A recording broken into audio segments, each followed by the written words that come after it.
Hi, it's Steve Hargadon, and I'm here with Reed Hepler, and we're doing This Week in AI. It is Friday, August 23rd, 2024. Hello, Reed. Hello, how are you doing? Good. We had a great mini conference yesterday as part of my Library 2.0 series. We did one on school libraries and AI. School libraries are really having trouble right now, and lots of places report, very small numbers of school librarians. There was a story about a district with like 140 schools, and they had two school librarians in that whole Wow. district. So part of the reason for holding the conference was my commitment to school libraries and their value. And I didn't really expect to get a ton of signups, but we had 3,600 people sign up. Wow. And we Okay. held the event Interesting. yesterday. We had 13 sessions, opening keynote panel and a closing keynote. We had people from all over the world: Eastern Huh. Europe, Africa, Awesome. Europe, United States, Australia, and New Zealand. It was really a delightful event. They did a great job. There was one speaker who was in the keynote panel and then also gave his own session, Uh-huh. who feels very strongly that we're missing the boat on AI. That Okay. he doesn't feel like he's agreed to what large language models are doing. Number one, that they've scraped all of that information, whether or not that's ethical. And then he's very concerned that what it's doing to students is not good. Okay. And there was the conference in general had a very positive tone. These are great tools. They're exciting. They're fun to use. I think for me, it came down to I was in full agreement with everything he said. I do think there are some very real concerns about losing skills and ability by depending on AI. Yeah. I think AI is biased and it's not truthful, and we've talked about that a lot. It's language, not logic, and so. But I also see AI getting integrated into everything, and Uh-huh. so it's another case where I feel like if you can't spend the time with the students to help them understand the tools Yeah. and use them well, they're going to encounter them in other places, and they're going to be at a disadvantage if they don't know how to evaluate what's happening. Yeah, definitely. The hard part of that is that it requires educators and librarians to be thinking at a much deeper level than they're used to thinking. Meaning, librarians actually are quite a great bunch for this conversation, but in large part because of mandated curricula and because of time constraints, teachers just adopt tools to use them because they're practical. And Yes. so, Yeah. Or they expecting a appear teacher practical. Yeah, Yeah. expecting a teacher to understand the complex depths of what's going on ethically with AI, with copyright and the like. There's already a problem with teachers and copyright. There was a sense from James Allen that a lot of, I don't think it was James, someone else said, most teachers don't really fully understand copyright, and so I'm sure to people them, love that. yeah, well, no, but the idea is that this is asking a lot of teachers to become so understanding of the technology that they can help guide the students. That's true. Yeah. The reality is that that's not likely to be the majority of teachers. So there Yeah. is a little bit of a bind, right? And I think his concerns are very accurate. If anybody's interested, the recordings for that conference will be up at library20.com next week. Worth listening to the opening keynote and his remarks in there. Worth listening to all of the remarks. Hmm. And then the 13 sessions, and then one of those sessions is actually his session, drilling down a little bit more. But all in all, really delighted to have that 3,600 people register for that event, and we'll certainly do more in that area.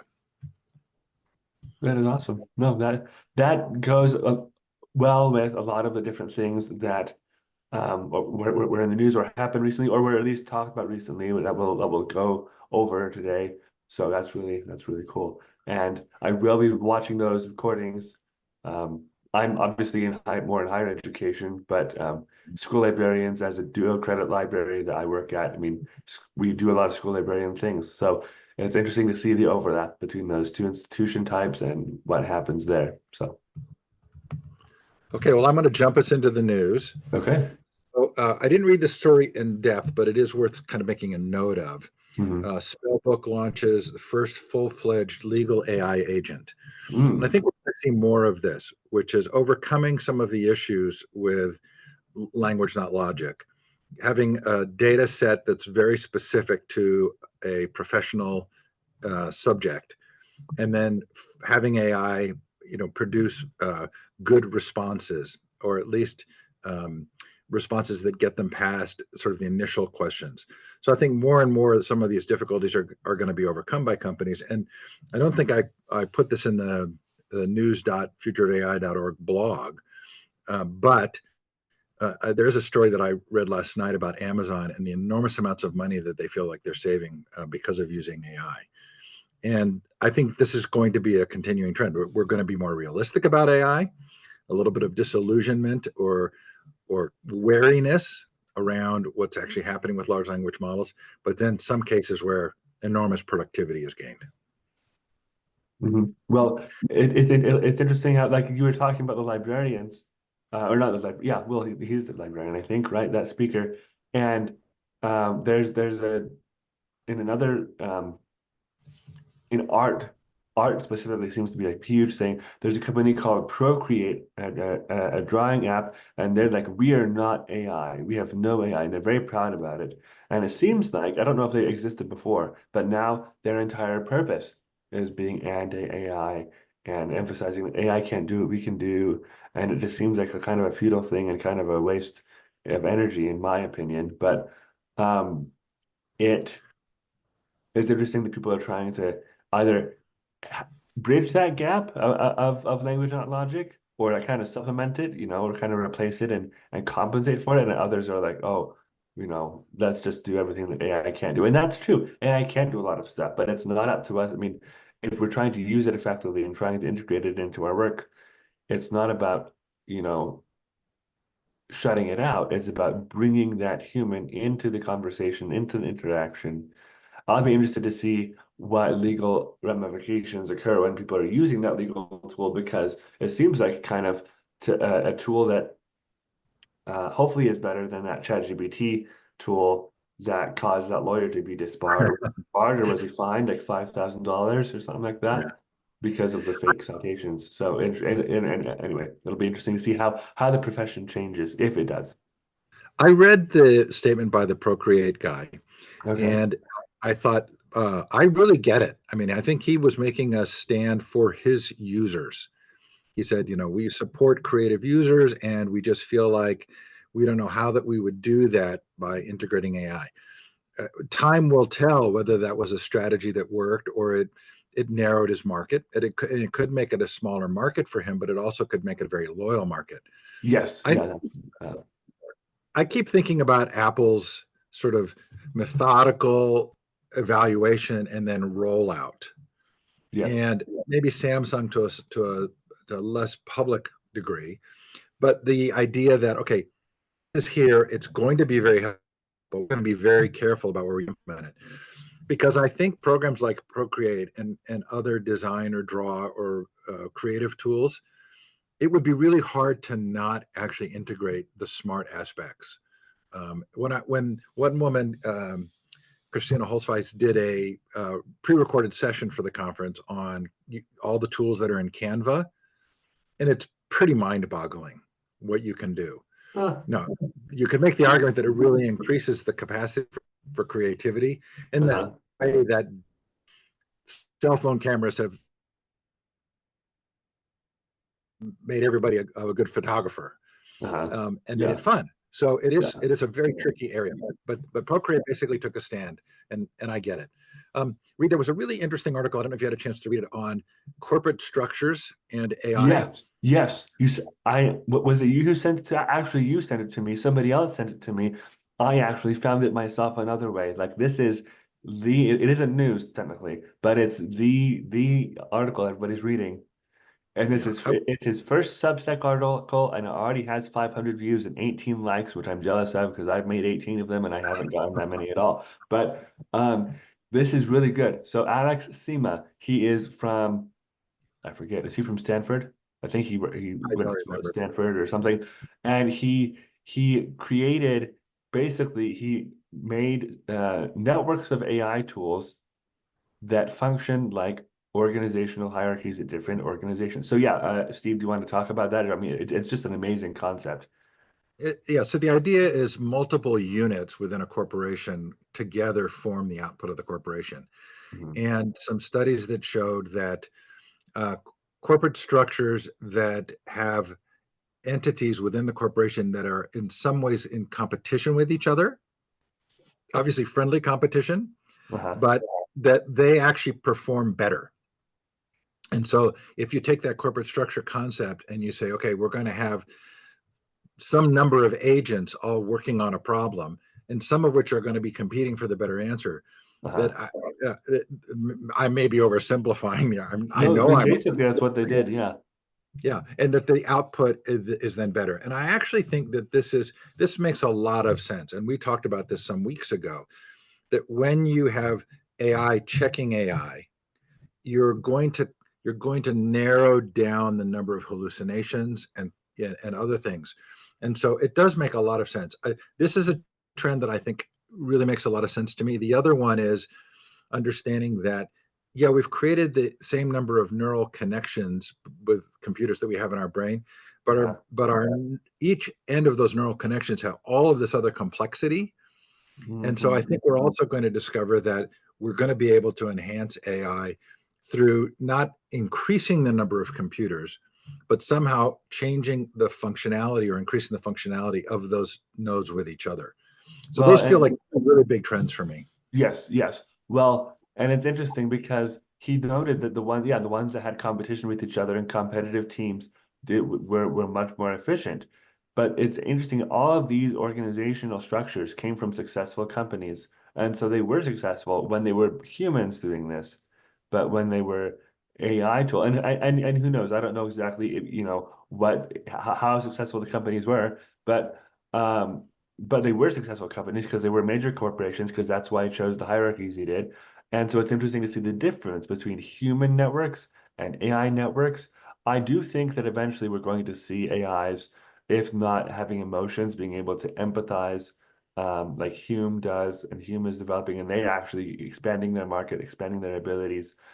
It'll be intriguing to see what happens there, because now, right now, the only thing, I mean, and I hesitate to say this, yeah, language, not logic, yes, but with all of these different, hallucinations being removed or mitigated through networks of AIs, we're kind of developing where the whole system of AIs has logic because it's fact checking each other. um, I think emotion is the last step, and it's what separates us from these machines. So if we can find a way to be empathic, not necessarily, having emotions, but being empathic, it brings get closer to the AI or the system of AIs being like humans. So really interesting. I'm very intrigued by that. I But think the analogy is a really good one. It's easy to picture.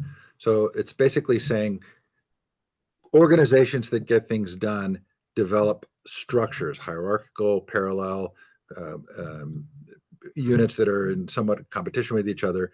So thinking about AI producing an output the same way you'd think of a company producing an output is easy to understand and to think about. And I think it has power for that. Um, I will say that the question of emotions is a really interesting one, and we're going to have to do a deep dive on that probably another day. yeah, yeah. But I'm increasingly of the opinion that um, we're somehow believing that our emotion laden thought processes, which are not logical, are a model for the kind of intelligence we want from artificial intelligence.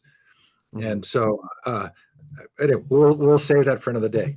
No, Okay, that's so there was an article on every leading large language model leans left politically, huh, and the point of the article was, when measured objectively, there's definitely a trend toward the liberal mindset or left wing beliefs, and they don't know if that's because the training data leans that direction or if it's the fine tuning.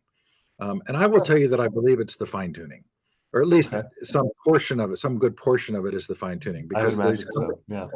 these companies are under a lot of pressure. A lot of people are looking at what they produce. And in the same way that news organizations and social media companies are getting pressure to conform to certain cultural narratives that are in the mainstream now, Yes. means that those same pressures probably exist with large language models. I will know that I've asked questions of Claude, and Claude says I'm not comfortable answering that question. And I've actually challenged Claude in one case, and I said, if the other side of this question were being asked, I don't think you'd have any problem answering. This feels like a double standard. And to Mm-hmm. Claude's credit, it immediately then produced the original answer. Mm. And again, my worries about this, which is I don't have to agree with a subject to want to learn more about it. Yeah. And so I want my large language model to reply to me in a way. At some point, you and I both have to test Grok and Yes. see Yeah. I still haven't what's going tested on. Grok yet. Yeah. Okay, so we're going to talk about Gemini Live in a minute. Okay. Yeah. The authors are suing Claude specifically for copyright infringement, Claude and Anthropic. They did And that before and it didn't happen, but we'll see what happens now. yeah, I think it's a very real issue. In the same way that the Hollywood writers and strike, that there are things going on here that are big cultural questions we're going to have to answer and figure Yeah. out how we feel about them. Um, British journalist arrested and detained at Heathrow Airport. Uh, I don't think that was related specifically to AI, but for me it was this trend. Uh, he believes it's the first time a journalist has been arrested for saying something critical about the government. Huh. And so this large scale trend of um, government saying there are certain things you can say and you can't say, that we consider certain kinds of speech dangerous, I think is going to have a very interesting impact on AI. Yeah. Because if a law like that means that someone can get detained for just talking about a particular issue, in this case it was Israel Gaza, Mm-hmm. then what will happen to companies that produce large language models that are operating in those areas? This was the Yeah. UK, Yeah. No, I so agree. certainly lots to think about. Well, you Um, had China who did this similar thing 3 weeks ago. Yeah, China. I mean, yeah, multiple companies or countries are cracking down on stuff like that. So, yeah. okay, so I think we can stop there, Okay. and let's do. Why don't you talk about your blog posts, and Okay. then we'll do our deep dives. So yes, so I had one blog post, but I was actually going to bring up the Alex thema independently. My blog post on Tuesday was about archivism in the context of AI, and it's a part one of a two-part series called Archives and AI. So you might call this week's Archives versus AI, and then the next Tuesday is going to be Archives with AI. Basically saying there were multiple people on LinkedIn and on Facebook saying, how is AI going to affect historical narratives, and how are we going to know the truth if AI can be used to revise and present false narratives and people are going to accept it uncritically? What's going to happen? So I said, well, archives have physical materials, they have digital reproductions also of these materials, and you have to, have the context of the records and things, but they're not going to change. So the historical materials you have aren't going to change. The records aren't going to change, and that's why records management and archivism is so important. So that's my blog post. Um, and then I also thought it was very interesting, in a related manner. Mark Watkins had a blog post. It was called Our Era of Generated Deception. And I actually received the email for this one today, but I read it earlier because for some weird reason, I don't know why. Anyway, I had access to it earlier. I think I read it on LinkedIn or something. But um, he write it. He writes basically about he made like multiple fake political things. Um, did you read it? I don't know. I I forget if I didn't, sent it to you. but I saw so many articles this week about the way in which AI generated photography now no longer looks just like good studio photography, but Mhm. actually looks like a regular person took the photo. Well, and yeah, he included like 3 or 4 different, check the AI image tests and whatever. I consistently scored 70%, which apparently is like is higher than 57% of people, but still 30% of the time I got it wrong on all those days. It's just kind of weird that even when you're trying to do it effectively, it doesn't work. So, Well, it's not going to get any easier. mm-mm. Meaning, I fell for an article this week, full on, and I'm usually very good at not seeing fake articles and knowing that they're fake, Uh-huh. they're satire or they're fake. But it was an article about Robert F. Kennedy Jr. and the decisions that I guess he's going to be announcing Yes, today. I read that as well. Yeah. And I full on fell for it. And I thought, wow, this is amazing. I'm so interested in that decision. I mean, I went through all kinds of thought processes about it. And then I thought, is this actually true? And I looked up and he hadn't made his announcement yet. And so that's just news articles. But then you look at these photographs and it's like, okay, so how will we know if Uh-huh. something is generated and true? Both on the personal level, right? So somebody uses it for popularity or for clicks or whatever else. But then on the propaganda level, like how will we really know what happened in a Mhm. situation when Yeah. AI can so quickly and easily generate a false image Yeah. or a reconstructed image? Yeah. Um, so that's not the same thing, but it is a cousin to these live modules. So Gemini Live came out, which I now have. I've had it for about 2 days. And I still don't have the ChatGPT 4.0 newest kind of live version. Yeah. No, But that's being delayed. yeah, or it's being rolled out to select people. Like Yeah. one of the things I have on my account is I have it checked to not save the data, Okay. right? Because I don't want my data going into OpenAI's database. But I have two accounts with OpenAI, one for professional use and one for personal use. And the professional one allows for the data to be shared. Neither of them have received the rollout. So I don't know if they're experiencing difficulties, but I will say that talking to Gemini Live felt so close to talking to a person. I think they've done a good job with the voices. They're not so human as to be fully tricking me, but Uh-huh. there is very much a degree to which they trigger those Darwinian those Darwinian triggers that make me feel like I'm actually talking to a person. Mhm. And so this is something we're going to have to deal with as well, which is will we know if we're talking to an actual person or if we're talking to an AI?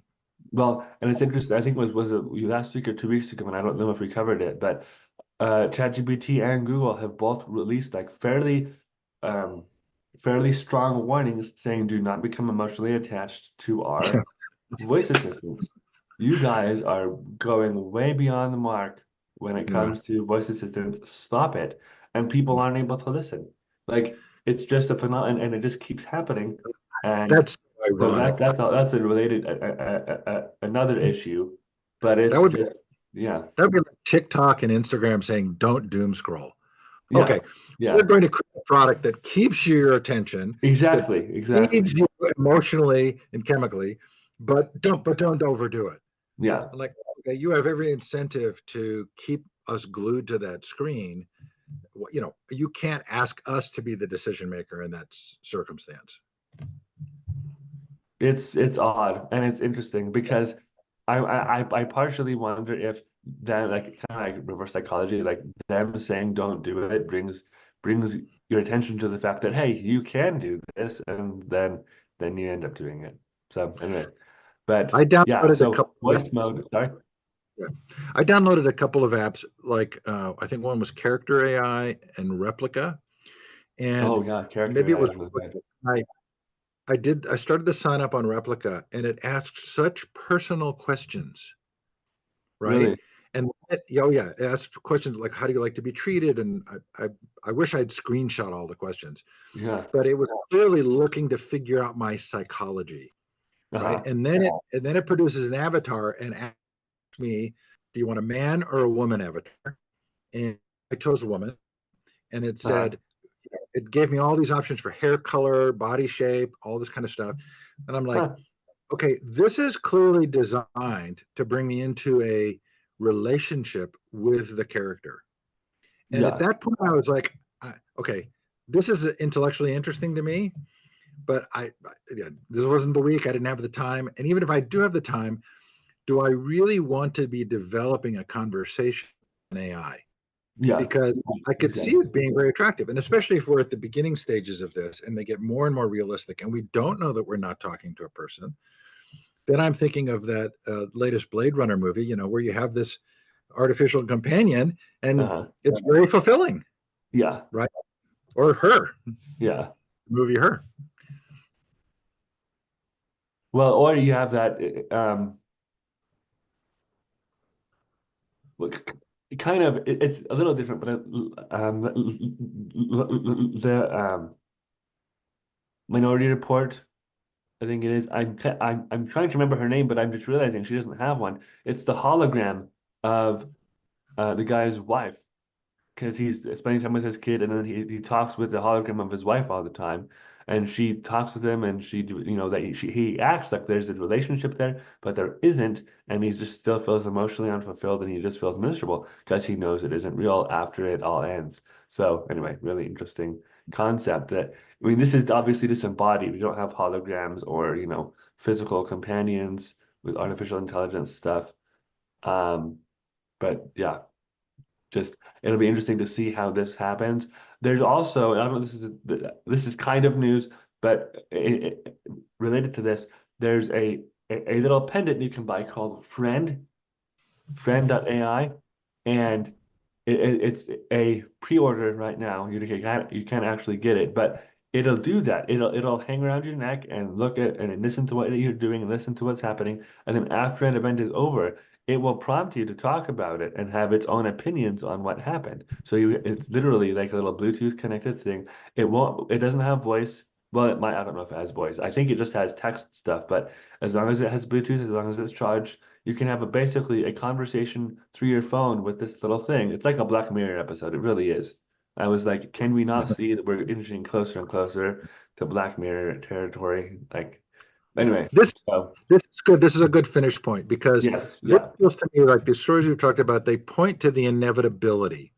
I've talked a lot about Kevin Kelly's book, What Technology Wants, which yes, is if there's attention or profit, there will be a product. Someone will offer it yeah, because we've talked about all the Silicon Valley execs who end up putting their kids in schools, in private schools, and don't let them have cell phones.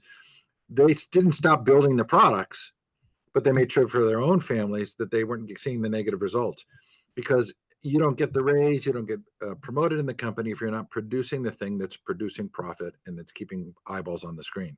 uh, So there's an inevitability to this. As much as you and I could say, this is really questionable, people are going to use these products, and yeah, so it's inevitably coming. yeah. That's my soapbox.